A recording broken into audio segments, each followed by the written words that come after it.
bienvenidos a una nueva exploración a fondo en The Deep Dive. Hoy tenemos por delante una misión que es francamente de una intensidad brutal. Nos metemos de cabeza en el capítulo 16 de una novela de ciencia ficción que es fascinante.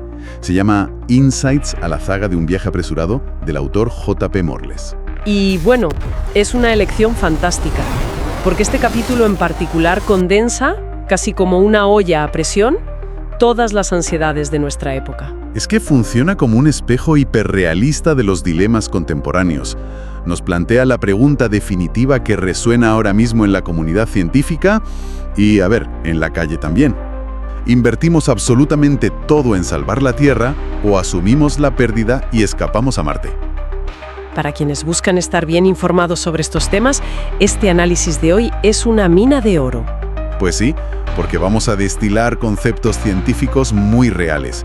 Hablaremos de los límites planetarios, pero entrelazados con dilemas filosóficos muy profundos. Y la idea es extraer ese conocimiento clave, ver múltiples perspectivas, y todo sin que nadie de nuestra audiencia se sienta abrumado por una luz de datos inconexos. Para que todo esto encaje, creo que lo primero es entender qué representan los dos protagonistas que Morles pone frente a frente en este capítulo. Son polos opuestos, ¿verdad?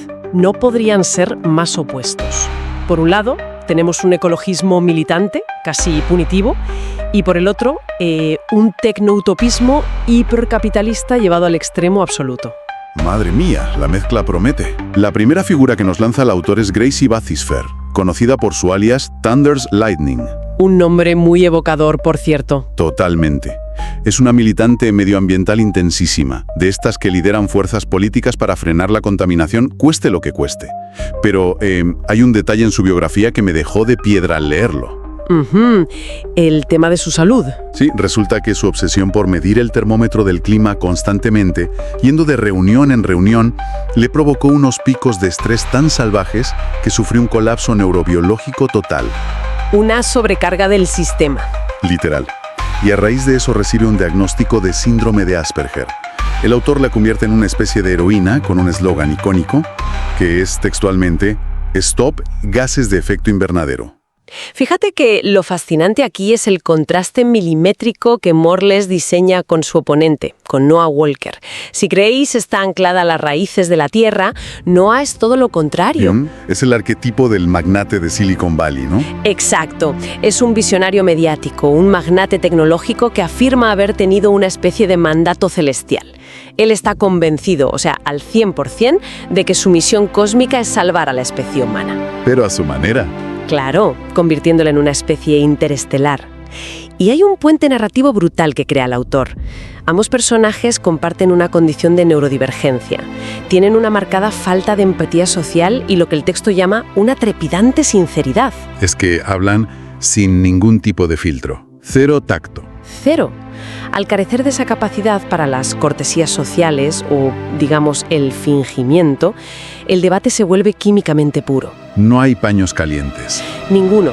No hay diplomacia, no hay retórica barata para quedar bien frente a una audiencia.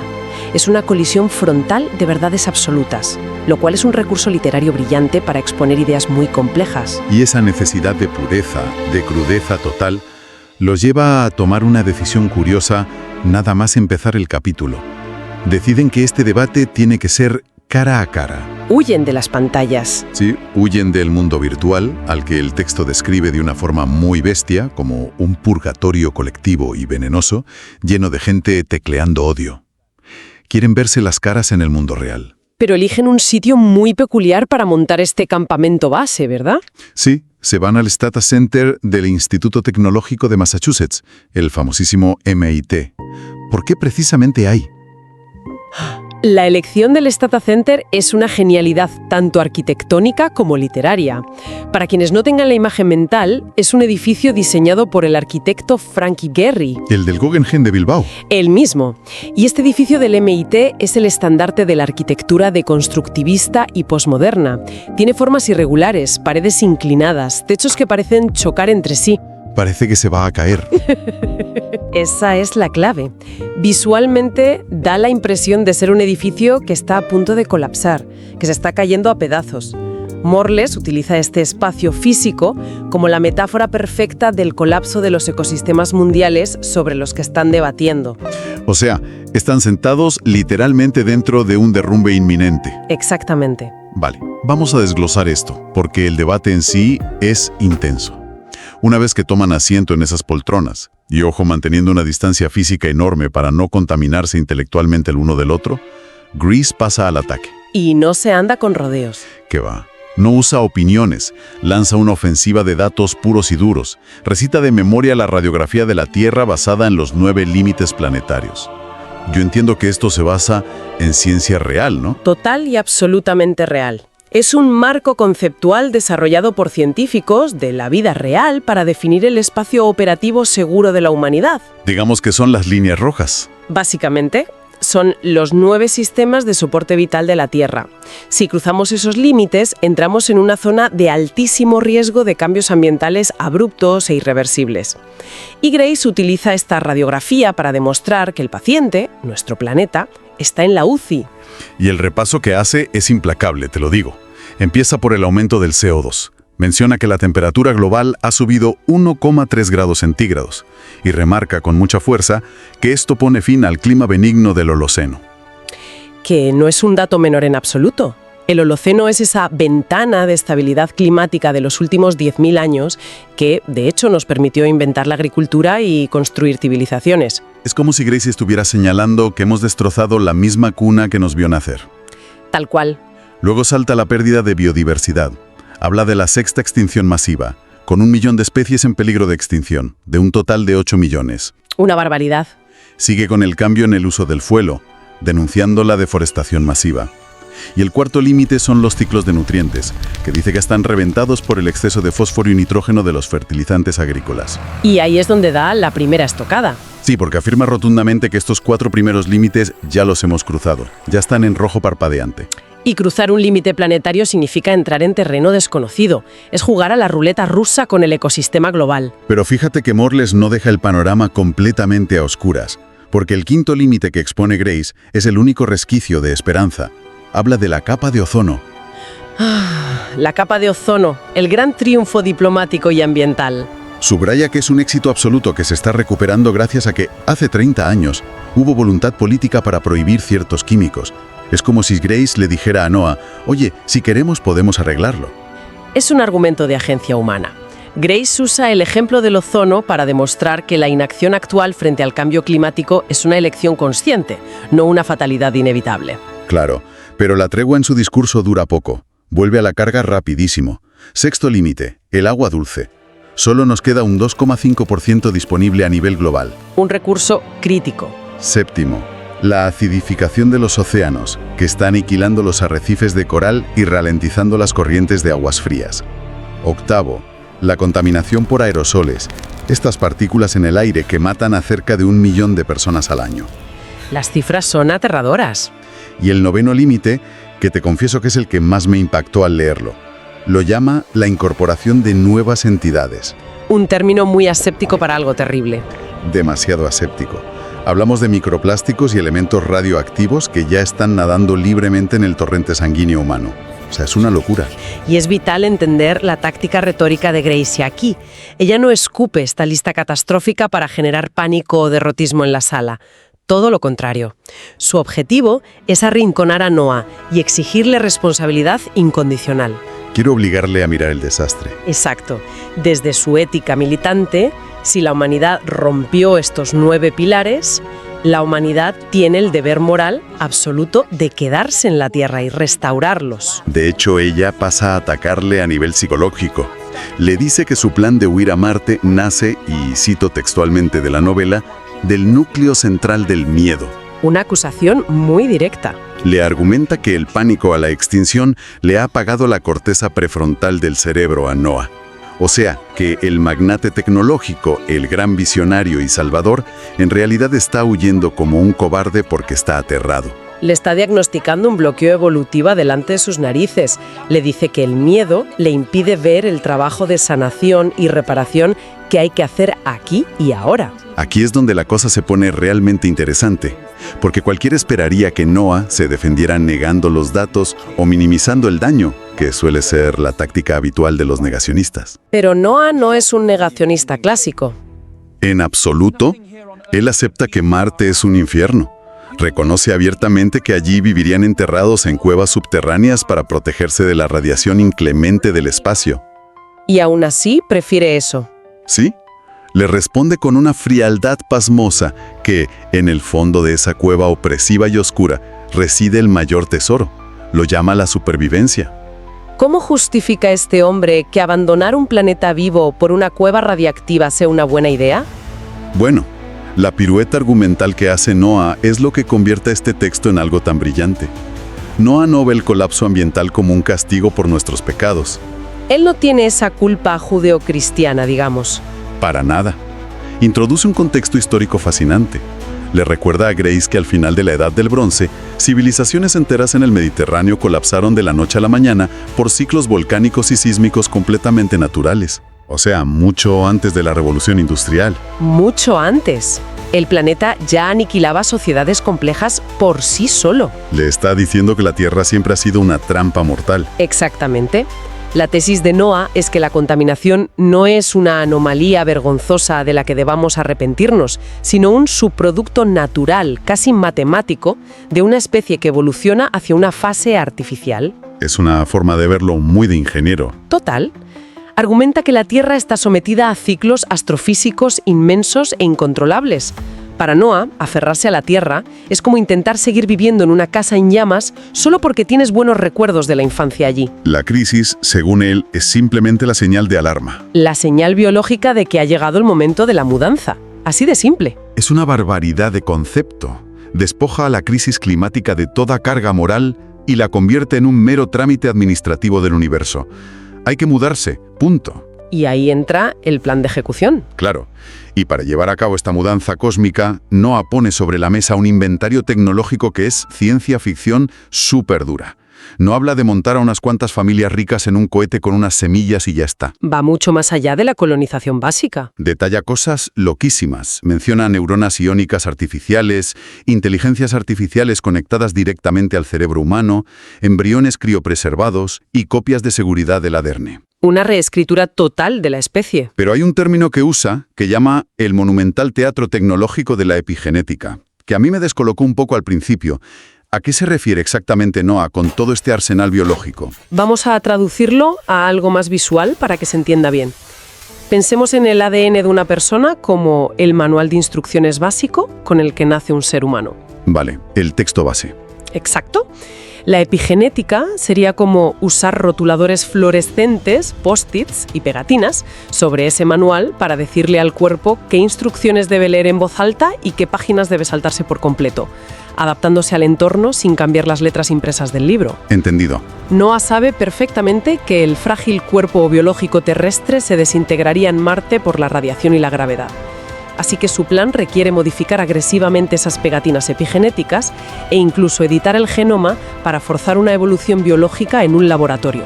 Vale, ahora lo veo claro. Y supongo que las neuronas iónicas artificiales entrarían en ese rediseño extremo, ¿no? Como sustituir partes biológicas débiles por hardware que aguante las condiciones marcianas. Precisamente.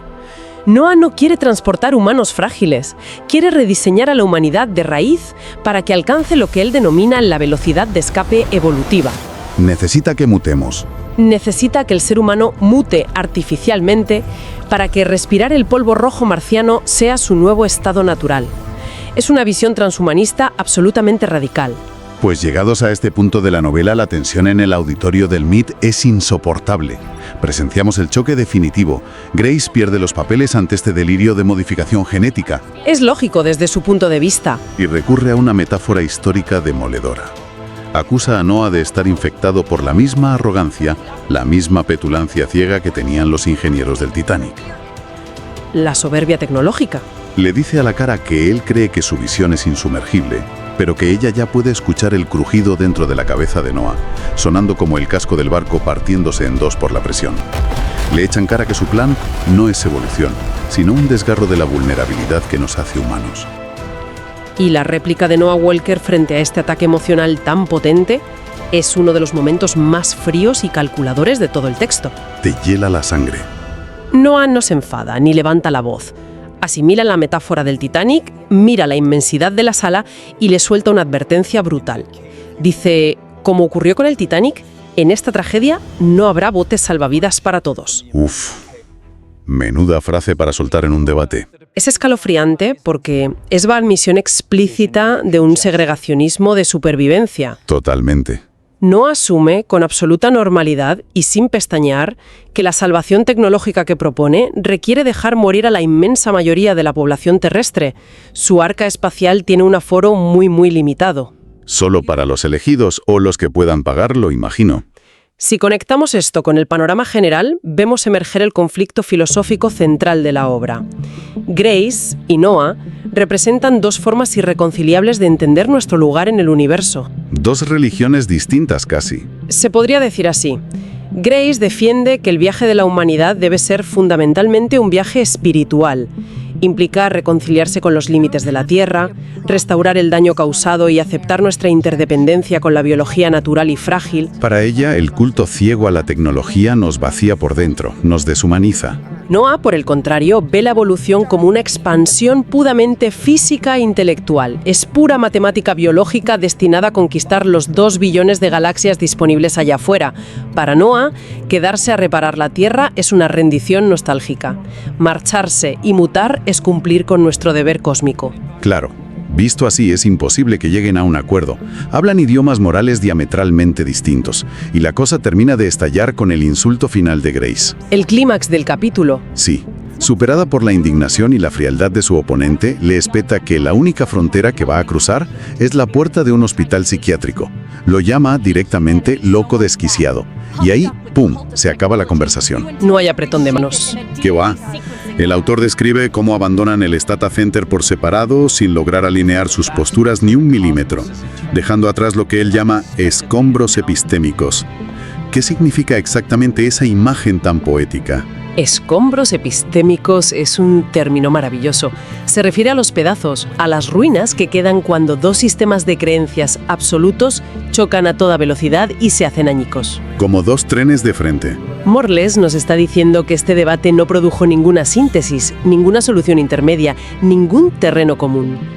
Al final, las ideas se separan en dos contenedores binarios irresolubles. ¿Blanco o negro? En un lado, los residuos de una humanidad biológica y espiritual que se agarra desesperadamente a la Tierra, intentando curarla. En el otro, los engranajes fríos de los procesos artificiales y tecnológicos, listos para saltar a las estrellas sin importar el coste humano o ético. Entonces, ¿qué significa todo esto para quienes nos escuchan hoy? Es alucinante cómo un texto de ciencia ficción disecciona tan bien, con tanta precisión, las fracturas de nuestro propio mundo real. Es que es un reflejo de los titulares de las noticias. Totalmente. Porque este debate resuena cada vez que abrimos los periódicos. Vemos el choque constante entre los científicos que nos exigen respetar los límites planetarios, reducir el consumo brutal y arreglar nuestra casa de una vez, frente a los grandes magnates multimillonarios que financian carreras espaciales privadas, vendiéndonos Marte como la póliza de seguro definitiva de la civilización. Es el espejo perfecto de nuestra era. Y frente a este nivel de polarización e información que es a menudo contradictoria, es vital mantener un pensamiento crítico muy afilado en nuestra audiencia. No tragarse el primer discurso que suene grandioso. Exacto. La obra de Morles nos obliga a pausar y hacernos preguntas incómodas. Cuando vemos estas promesas grandilocuentes de salvación tecnológica global, debemos cuestionarnos hasta qué punto son realmente el pináculo de la sabiduría y el progreso humano. O si son otra cosa. O, como diría el personaje de Grace, si son en realidad construcciones faraónicas nacidas exclusivamente del miedo y la negación de nuestra propia mortalidad y fragilidad. Y, por cierto, es importante recalcar que en este análisis nosotros no estamos tomando partido por ninguno de los dos. Por supuesto que no. No validamos la rigidez a veces dogmática del activismo de Grace, ni justificamos la frialdad elitista del hipercapitalismo de Noah. Nuestro objetivo es que la gente que nos acompaña hoy entienda los motores ideológicos que laten debajo del capó de cada postura. Y creo que el texto da para mucho más que elegir un bando. Sin duda. Y esto plantea una pregunta importante para llevarnos a casa, una idea final que sobrevuela todo el texto aunque no se formule literalmente en el debate de los personajes. A ver, cuéntame. Imaginemos por un momento que la visión de Noah Walker triunfa. Supongamos que un porcentaje minúsculo de la humanidad logra escapar de una Tierra moribunda. Vale, despegan y llegan a Marte. Y se encierran en esas cuevas marcianas, modifican agresivamente su genoma, fusionan su cerebro biológico con inteligencia artificial e instalan esas neuronas iónicas para sobrevivir a la radiación brutal del espacio. O sea, se transforman en otra cosa física y mentalmente. Exacto. La pregunta es, si cortamos de esa manera tan radical todo lazo biológico, histórico y espiritual con la Tierra, con el ecosistema que fue nuestra cuna, ¿seguiría siendo, en esencia, la especie humana la que se ha salvado? ¡Wow! Esa es la verdadera trampa. ¿O simplemente habríamos diseñado, en nombre de la supervivencia a toda costa, la herramienta perfecta para nuestra propia extinción, creando a una especie completamente distinta y artificial para que ocupe nuestro lugar en el universo? Madre mía. Es una reflexión espectacular. O sea, transforma por completo el concepto básico de lo que consideramos salvarnos. Te deja dando vueltas a la idea de si sobrevivir físicamente tiene sentido si por el camino pierdes todo lo que te definía como humano. Es la gran paradoja del transhumanismo. Invitamos a todas las personas que nos acompañan hoy a darle una vuelta a esta paradoja en casa y a seguir escudriñando el futuro con una mirada crítica y despierta. No demos por sentada ninguna promesa utópica, ni las que nos exigen atarnos a la Tierra, ni las que nos prometen un paraíso en las estrellas. Nos despedimos por hoy, cerrando este análisis a fondo. Hasta la próxima exploración. Sigamos cuestionándolo todo. Hasta la próxima.